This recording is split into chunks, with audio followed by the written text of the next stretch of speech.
Il est 5h10 sur Europe 1. La revue de presse internationale avec les correspondants d'Europe 1. Nous sommes d'abord au Liban. Bonjour Inès Gilles. Bonjour. Correspondante d'Europe 1 à Beyrouth. Inès, de quoi parlent les médias libanais ? Eh bien, on parle de la détérioration de l'état des prisons libanaises. Un détenu de Roumieh, la plus grande prison du Liban, s'est suicidé 2 semaines après la mort de 2 détenus dans des circonstances encore inconnues, souligne L'Orient le Jour. Il s'agit d'une bombe à retardement, a dénoncé le député Michel Moussa, dont les propos sont rapportés par le quotidien francophone. Ces décès témoignent des conditions dramatiques de détention au Liban. La prison de Roumieh accueille 3 fois plus de détenus que ne le permet sa capacité officielle, indique L'Orient Today, avec un accès à la nourriture et aux soins limités.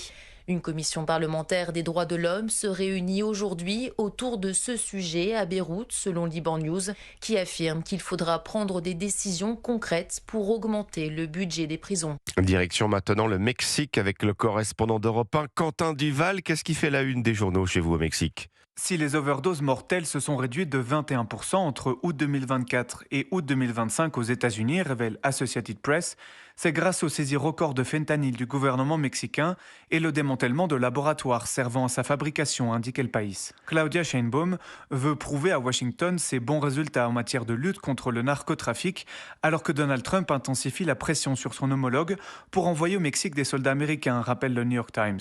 La présidente rejette constamment ce scénario et a dû justifier l'atterrissage d'un avion militaire américain à proximité de la capitale, un vol autorisé dans le cadre d'un programme de formation et la coopération sécuritaire entre les 2 pays, précise Uno TV. Nous partons enfin au Chili. Joséphine Eschlar, correspondante d'Europe 1 sur place, à la une des journaux au Chili.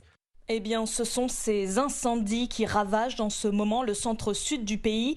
Il y a au moins 19 morts, 1500 sinistrés, plus de 300 habitations ont brûlé et 30 000 hectares sont partis en fumée. Des chiffres qui pourraient augmenter selon les autorités, rapporte le journal El País. Il y a 2 ans, la zone avait déjà été frappée par des méga-feux faisant une vingtaine de morts.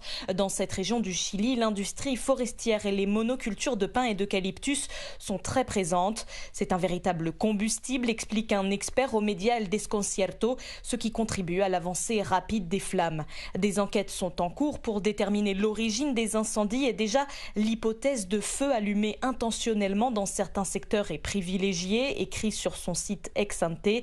En 2024, le méga incendie de Viña del Mar avait été déclenché volontairement par un pompier et un agent forestier, aujourd'hui en prison. Joséphine Eschlar, correspondante d'Europe 1 au Chili. C'était votre revue de presse internationale sur Europe